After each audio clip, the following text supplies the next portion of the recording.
What is going on, everybody, and welcome to another episode of Pod Scum. This right here, as you all know by now, is the podcast where we dive into the deep, dark, murky waters with a plethora of legendary guests. I am, of course, your host, your bastard of ceremonies, the number one scumbag, Rex Ruger. That's REXXX. You might also know me as the King of Sleaze, a.k.a. the Hair Metal High Priest, and most importantly, a.k.a. Diamond David Lee Roth Jr. That's right. You're looking at him, the son of glam, the front man for the band. Just smoked a few grams. I got a million fans. I'm your ice cream man, Mr. Wop Boppa Loo Boppa Wop Bam Bam Shazam. Hot damn. Woo! I am feeling good. And, of course, everybody in the house, Pops, you all out there, looking good. And that's much more important. And you know how I get it done, kids. Right there. You too can have the quaff like Roth. Coming to you as always from the Lavender Lounge of Love, and joined as always by the great Keith Hernandez Puppet, together bringing you the No Frills podcast. You don't get no frills, but you do get rock star thrills, and that's looking at this mug. So you're welcome. And if you're watching us, be sure to like and subscribe to the channel and follow Pod Scum on Facebook, because we are there. Today we got ourselves another, lo and behold, great episode for you all. I'm very excited. You guys should be very excited. And I know that Keith is very excited about this one. So that being said, another reason why this is, of course, the No Frills podcast. No editing here. No slick tricks. Not on my watch. It's old school here. It's lo-fi. It's crude. It's everything you want out of a podcast. My little spiel, and then boom, right into the meat and potatoes. That's how it should be done. Which is why that's the Pod Scum formula. And our guest is here right now, so let's get down to it and chop it up with him on Pod Scum. I am excited about this one.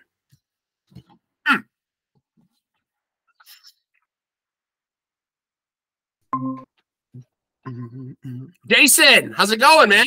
I'm good, man. How are you? Awesome. Jason Pierce, of course, from Our Lady Peace, the guy behind the kit, right? Yeah, man. Yeah. Bashing the skins. I bashed a few skins in my day too, but different skins. Let me start right at the beginning. Your upbringing, man. When did you first get a set of drumsticks in your hand? Because drums, I imagine, man, are one of those things. When my son came home from school and said he wanted to play drums, I thought, oh my God, fuck, of all the instruments to pick, Jesus Christ, really, the drums? Did you have a supportive family? Yeah, actually, my parents owned a production company, so I grew up in the industry, and my dad actually sold a split snake for a drum kit. So I was like 4 years old, I think, when I got my first set of drums. Okay. Yeah. So a very, very long time ago. and what was the first? Do you remember the first artist or album or song that that where you kind of really got bit by the rock bug? You want to know a secret? It would have been Superman's Dead from Our Lady Peace. I was a huge fan of the band before I became a member.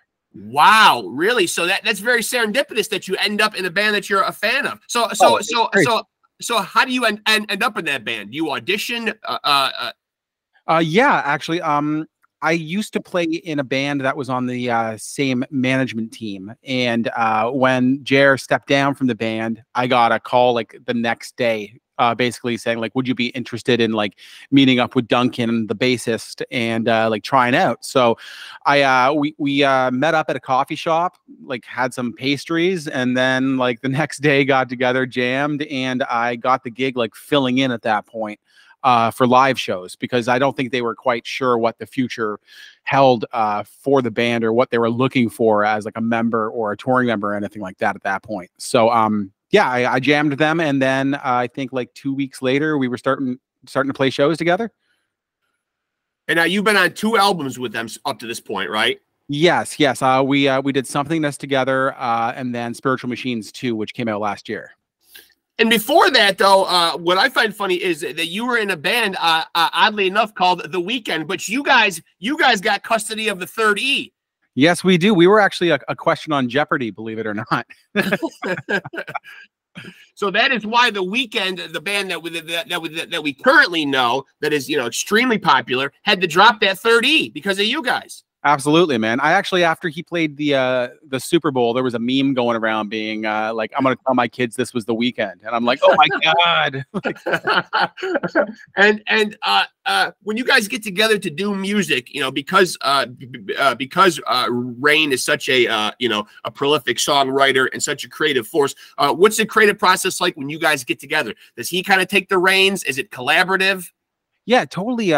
It's song to song. Some songs on like Spiritual Machines 2, I presented to the band, and obviously not with vocals or lyrics or anything like that, right. More instrumentals and stuff like that. But yeah, it'll be one of us that brings an idea to the table, and then we kind of just try to find the strongest parts of the song, keep that, scrap the rest, and just kind of work together as a unit to make it the strongest composition that we can. Okay. And when you're going to sit down to write music, I'm always interested because I talked to a lot of musicians on here, and I'm always, curious about people's individual creative process. You get a lot of guys on here that are very disciplined, like, whereas they'll go and say, I'm going to go write music from 12 to 5 in that room. And then you get a lot of guys who are just like, sparks of creativity are coming throughout the day. I'm jotting shit down. I'm putting shit into my phone. Well, what kind of creative type are you? I'm more like regimented, where I like to have a set time, especially now because I have a young family and my studio's in the house. Yeah. So kind of like I get up in the morning, have coffee, come down, and try to get some work done. And back when my kid napped, I would use those times to actually work as well. But now it's more like evenings and mornings until he's in school this September, and then I'm not going to be able to peel myself out of my studio. So do you find that having an in-home studio, does that, is there that like magnetic pull, like where you want to be down there and like it almost entices you to be a workaholic?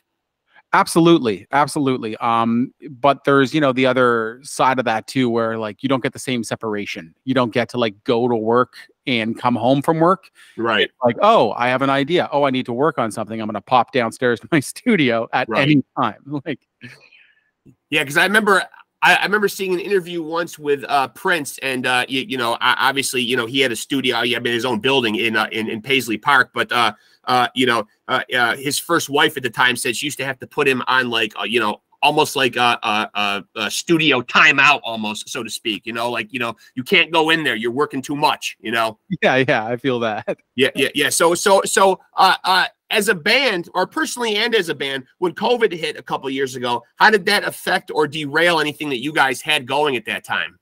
Well, we were actually just starting the recording process for Spiritual Machines 2. So it dramatically changed how we made the record. Something we made as a band, like live off the floor. We played through the songs together, came up with what parts worked, and like we were being really collaborative in that way. Whereas for this record, it was all done remote.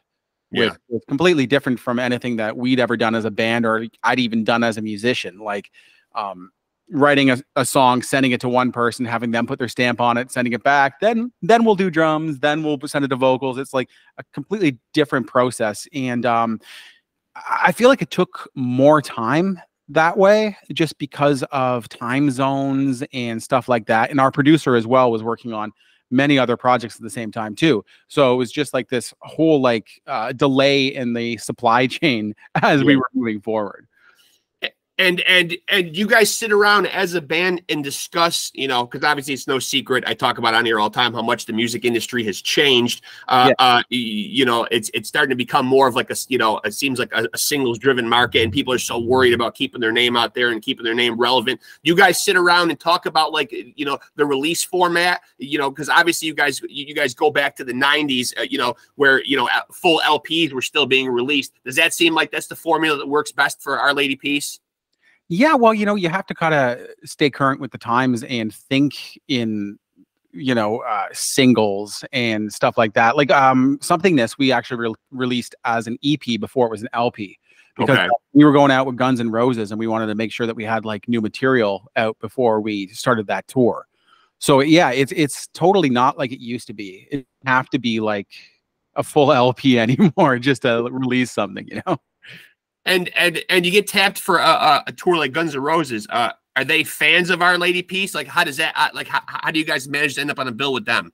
Yeah, yeah. It turned out that Duff is actually a fan of OLP, so it totally worked out. They came to us and asked us to do those the Canadian dates of that tour. So that was crazy for me because again, like, I was born in the '80s. Yeah.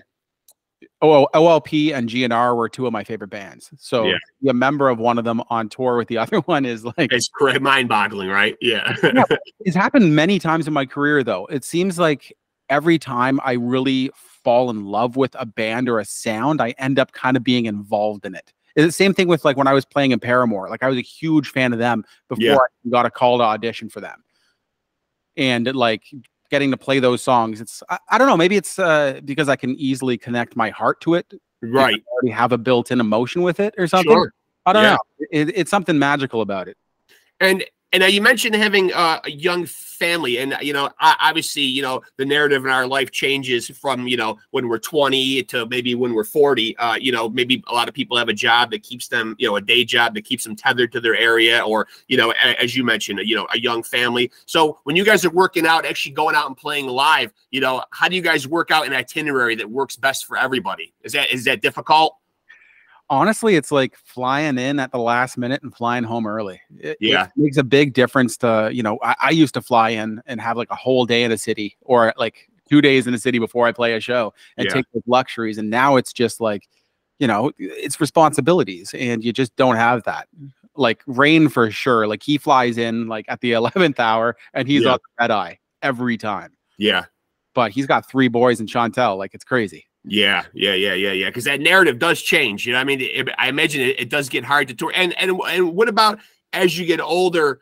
Has your approach or your preparation towards your drumming changed at all? Because obviously, everybody's role in the band is important, but your job is extremely, there's a lot of physicality involved.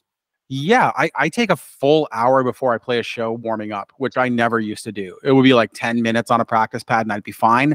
But now it's more of like making sure that I'm using the proper muscles and my fingers are connecting properly to the drumsticks. Because if that's not happening, I end up like choking up on the stick, overexerting myself, and then I got cramping and all that stuff. And at my age, that cramp doesn't go away right away. So. Yeah, I hear. Yeah, I can certainly relate to that. And when you guys put out in 2022, you put out spiritual machines too.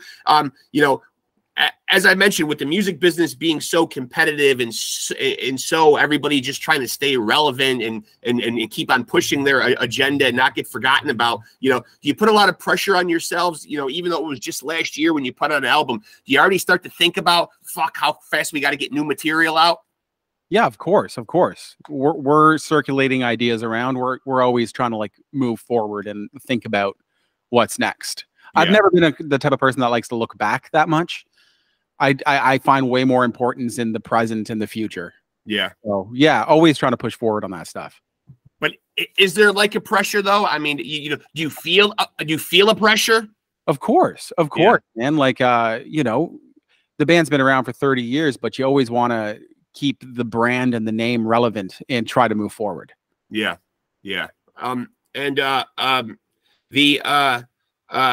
One of the factoids when I was grabbing my bullet points here of stuff to talk to you about, you did go on to, and correct me if any of this is wrong, obviously, but you did go on tour with Bieber. Yeah, I played for Bieber for a little bit. So that had to be crazy. I mean, it seems like everywhere that guy goes, like regardless of whether it's your taste of music or not, it still seems like that guy is creates a craze wherever he goes. Absolutely. I was with him when he was pretty early on, like for the debut of Baby and stuff like that. Okay. So I didn't get to see like the superstar like life that I'm sure he lived after that. Yeah. But honestly, like the craziest stuff I saw was when I was playing in Paramore. Like just like the amount of people on the ground at the airport waiting with signs and like driving down to like a resort where you're staying and they're closing off half the resort and the highways are shut down and there's cops escorting your buses and all that stuff and like private 737s and like that stuff that, like it doesn't exist on like most levels, and I don't think that happens to most people. Yeah, it's pretty rare nowadays. Yeah, at least it seems like it is. I mean, it's a different world. Now, what do you think? about, of course, as I mentioned, the music business changing so much, and obviously we're certainly not going to go backwards, but do you like where we are now in terms of like these, these streaming platforms? Obviously it seems to be a big sticking point with how artists are getting paid, or the lack of them getting paid. If you were to play devil's advocate, do you see a solution? Is there a way that the music industry could make this better? Honestly, I wasn't part of the music industry when people were buying records, really. I came up when like streaming was already here, and kind of how it was. I would have loved to be part of it monetarily, like to be able to actually earn money off of album sales and stuff like that. That seems like something crazy and like so foreign to me. But yeah, I don't think it's going to go back to that. I don't see a way of it going back to that. I just think there's got to be more like equality to how tickets are sold and like percentages on merch and stuff like that. Yeah. Because that's bread and butter for a touring band. And without, or with those like cuts and stuff like that, it really makes things a lot harder, especially with the costs now. Like tour buses and like everything are so expensive. Yeah. That takes it out of the back end at the end of the day. So, it's sticky. And when you're going to write a song, because, I was listening in preparation of this, I was listening to Spiritual Machines too, and I noticed that you've got like a lot of writing credits on it. So when you're going to write specifically, like you, not even the band, what kind of inspires you, in terms of like a lot of guys get inspiration from books, movies, topical stuff that's in the news. Like what's the impetus for you when you're going to sit down and write? Honestly, I just like try to come up with like a drum pattern that I like and try to come with like a chord progression over it and try to hear a melody. It's nothing really from a book or anything like that. It's something I really honed through COVID, and I spent a lot of time doing it. I was actually trying to get like a publishing deal to get like placements in film and stuff like that. I think I wrote something like 200 or 300 songs during lockdown, which is just, they're sitting in a folder on a hard drive. But yeah. Will these songs see the light of day? Well, maybe they might become OLP songs. They might become something else. But the future is yet to be written on that stuff. Going back to your, younger years, do you remember the first time that you saw a band live, and what your first concert was? First concert I ever paid to go see that wasn't like a show my parents were working, again, was OLP. It was on the Clumsy tour. Okay. And I had no voice for school the next day. I was I got a Clumsy shirt that I wore till it had holes all through it. And that's pretty cool that you went to a concert though on a school night though. Very cool parents. Yeah, it's a little irresponsible sometimes. I say that as a dad. Like my kid, like and your own children, how do they respond to what you do and your music? He doesn't care. He just wants his smoothie. That's what it comes down to most of the time. Like, he likes to come down and like hit my drums. As long as he has headphones on, it's fine. But like, I don't think he understands that like dad doesn't work a regular job. Yeah. And most parents aren't around as much as I am, because it's all or nothing, this lifestyle. It's like you're either here and you're like in home mode the whole time, or you're away working, just trying to like hang on, Yeah. Did COVID hit you or the family particularly hard in terms of getting sick? I know I asked about how it affected the band's plans, but yeah, I had COVID once, but the rest of my family, I don't know if they did. They never got tested for it or anything like that. But yeah, it was more just like mentally taxing, trying to get through like, well, not knowing if things were going to bounce back and like, have the same career that I already had for like the best part of 20 years at that point. Yeah. Well, it seemed like for a while there, anytime anybody got the sniffles, it was automatically being, dubbed as COVID. I mean, absolutely. Yeah, it was anything, man. It was like you got pink eye. Yeah. And when you guys tour and go on the road, do you specifically notice a difference between like or how Our Lady Peace is received on American soil as opposed to like when you go overseas? there's a huge difference between like America and Canada, even with OLP. Yeah. You like audience size, the type of shows we play, all that stuff. I've never been overseas with OLP. Since I've been in the band, they haven't left North America. Okay.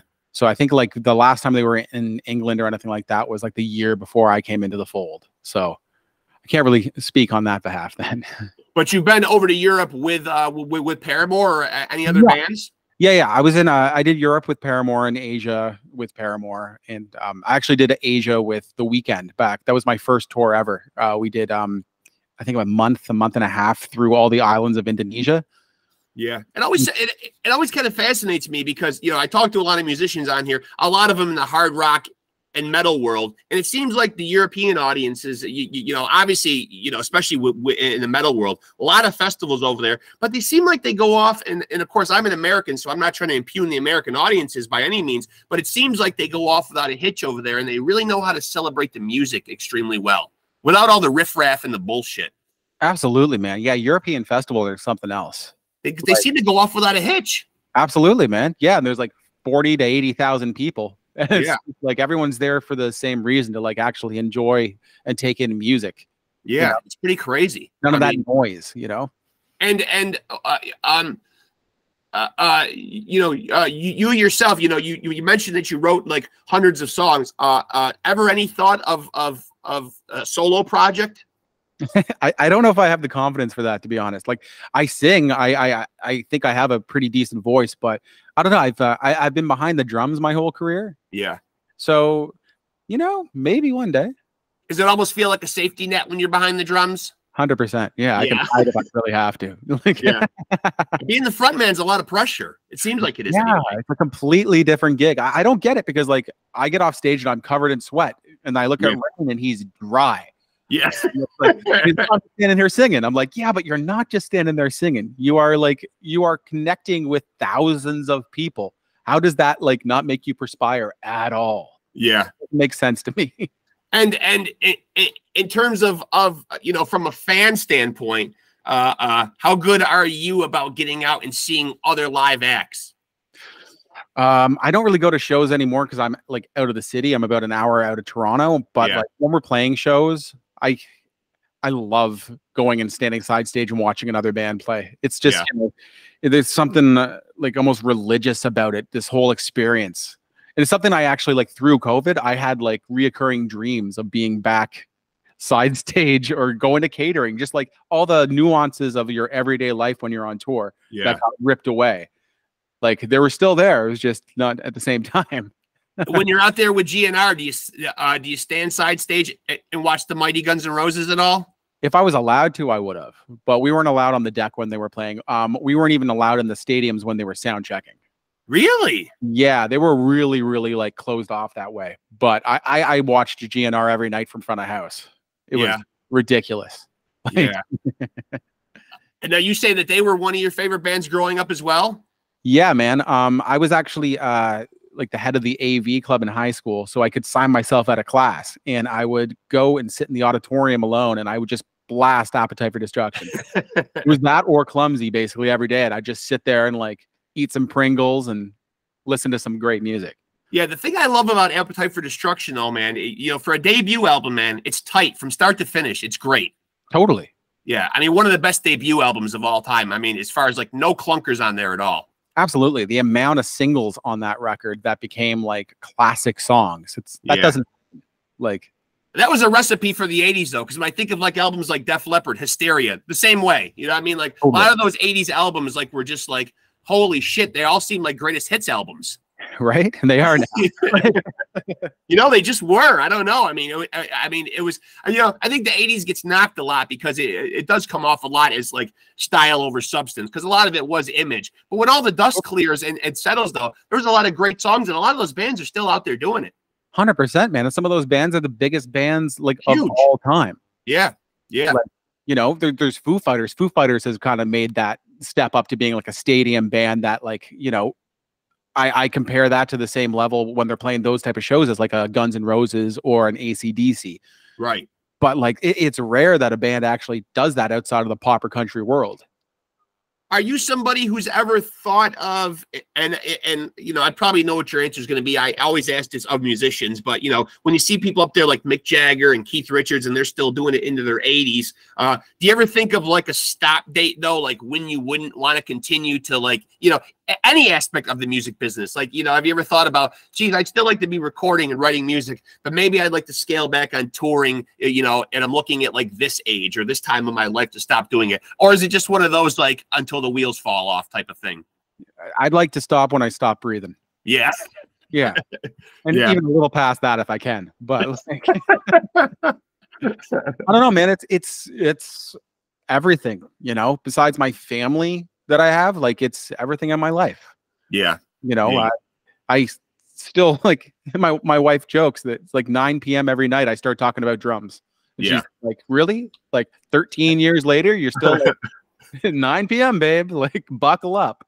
And are you somebody that gets, all your creative output out in music? Because I know a lot of creative types will also always have their hand in like other things, like painting, this and that. Or do you get it all out in music? It's all music for me. Like, I dabbled in graphic design and stuff like that when I was younger. And, I've got to do things like our backstage passes and stuff like that. So, that's kind of come back a little. Yeah. But I don't lean on that for creativity. Music is just like the most fluid thing. I feel like it's all around us. And when you actually can kind of connect with it, it just comes out of you.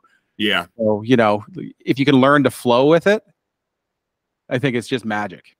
And when you have an old school band like Our Lady Peace, obviously, they existed, as you said, 30 years ago when the music business was different and albums were being sold.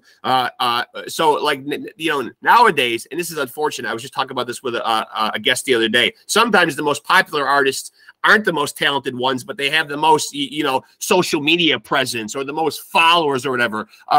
Who manages that? And, is Rain kind of on board with realizing that now here in the 21st century in 2023 that, bands have to kind of tackle, their self-promotion kind of from a different angle? Is there anybody in the band who kind of is left up to that, or like a street team or somebody that does that kind of stuff? Or is it all kind of kept in-house with you guys?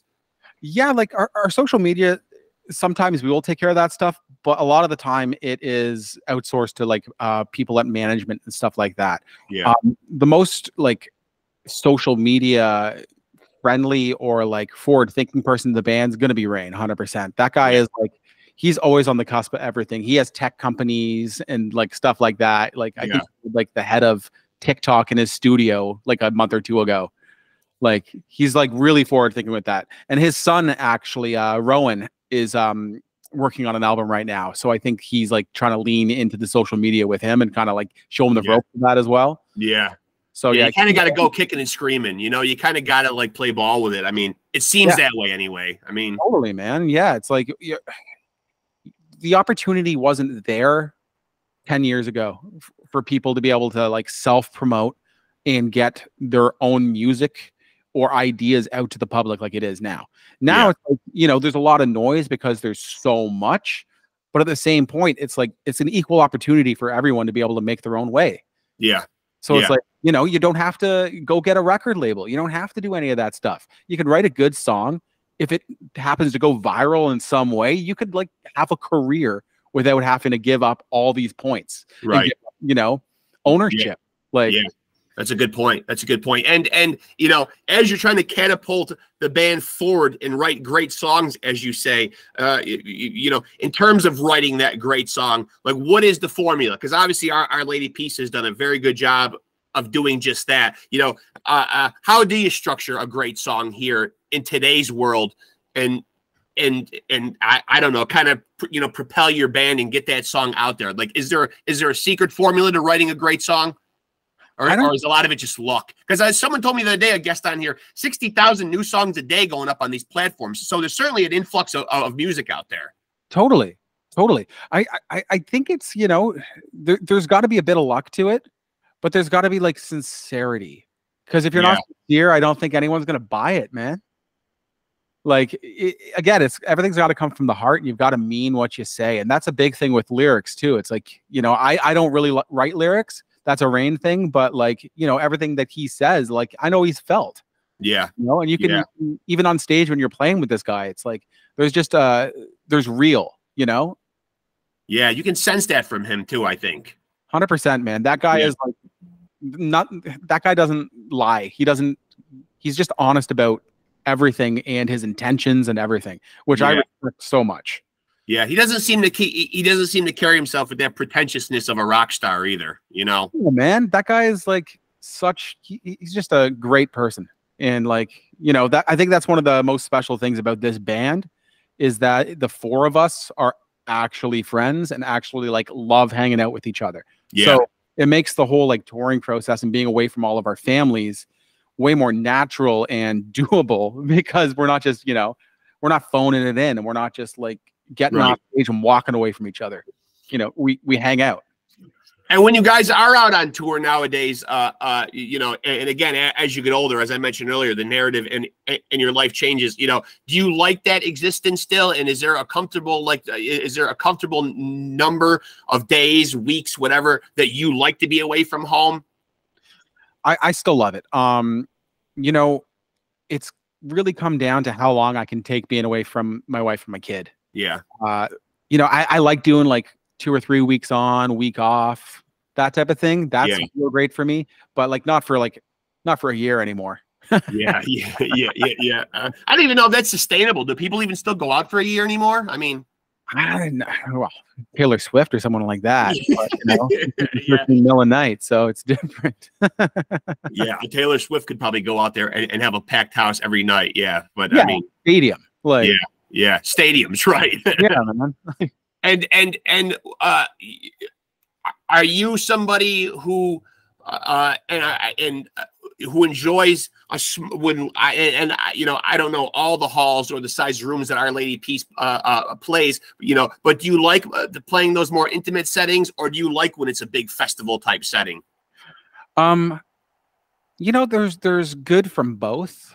I love the intimacy of a small show, but at the same point, I find it almost a bit more nerve-wracking compared to, you know, when we are in Canada and we're playing arenas. Right. I love arenas. There's something about like this band and arenas. It just brings me back to like the 90s and like being in the audience and seeing like the grandness of it.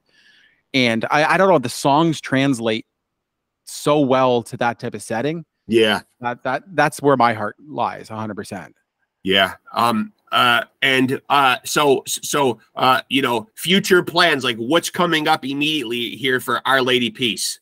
Well, we're just finishing off the summer. We got a bunch of festival stuff going. I think we're working till like, I think mid-August. And then after that, I can't talk too much about that, but okay, fair enough. We'll be busy. You'll be busy. Busy. Okay. And this usually winds up being, when I start to wrap up the interview, one of the more polarizing questions, but I'm going to hit you with it anyway, Jason. If I drop you on a desert island, what's the desert island album that you're taking?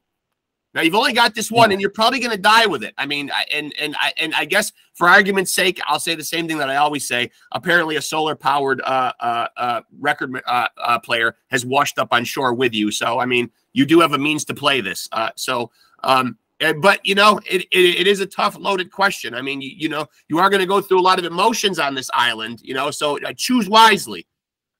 You know what, man? There's this band that I got really into before the pandemic, and it's a record that I still listen to every time I get on a flight. I don't listen to a lot of music outside of like making music or like when I'm in a car or something like that. Yeah. But I'm going to say the band's called Paris, okay. And the record is White Noise. And what is it about this album that like makes you feel like, you know, geez, like this is a slab of music right here that I could really just like live with for if this was my, you know, this is it, the culmination of music for me right here. It's just a record that I keep coming back to, and I'll put it on repeat on a flight, and I won't shut it off till we land. And it's very rare I find a record that I can actually like dive into like that doesn't become beige to me after like 10 listens. Yeah. But yeah, to this day, like last week I was on a flight and I listened to that record almost the whole way home again. Yeah. Like it's stuck with me. And I even put it on like when I'm in a hotel room and I'm like getting ready to go play a show, I'll put that record on, and I don't know why I keep going back to it, but it resonates with you. 100% it does. Yeah. 100% it does. I love the songs on it and like the production on it. It's before they went more like poppy. And there's something like so organic about like everything on that record that it just like it. Yeah, I relate to it in so many ways. And you know, for people out there, you know, who are obviously familiar with the big Our Lady Peace hit that most people remember, can we dispel the myth though? Superman is not dead. No, he's just sleeping, man. He's just sleeping. Well, I guess it depends on like what, you know, incarnation of him that you want to think about. You know, growing up in the 80s, as you said, I think of Christopher Reeve as Superman, who obviously is dead. Yeah, true. Yeah. But there's a whole multiverse now with he's coming back. He's coming back. Of course he is. So there could be so maybe somewhere down the road, maybe Our Lady Peace could amend that, and maybe there could be a part 2 to this where maybe you know, Superman could maybe come back in some form in an Our Lady Peace song. I can try bringing it up, but no promise. Yeah. No promise. That's all I can ask, Jason. That's all I can ask. I'm glad we finally got a chance to do this, though. It's been really fun getting the chance to talk to you, man. I'm glad we finally were able to make it happen. I appreciate the time, man. I really do. Yeah, my pleasure, man. My pleasure. I will send you the link when I put the episode up. Feel free to share it around, and please keep in touch. Hopefully, we can do it again somewhere down the road. Absolutely, it'd be my pleasure. Great talking to you, Jason. Really appreciate it, brother. Thank you. Yeah, bud. Okay, have a good day. All right, take it easy, man. You too.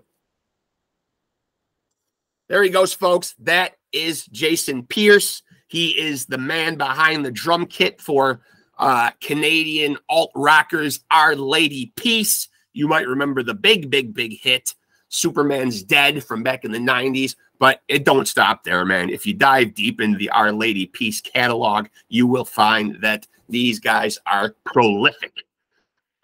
Rain Maida, their lead singer, one of the best in the business, certainly a creative tour de force, if you will, great songwriter, great band, certainly an interesting, different voice that sets him apart from other frontmen.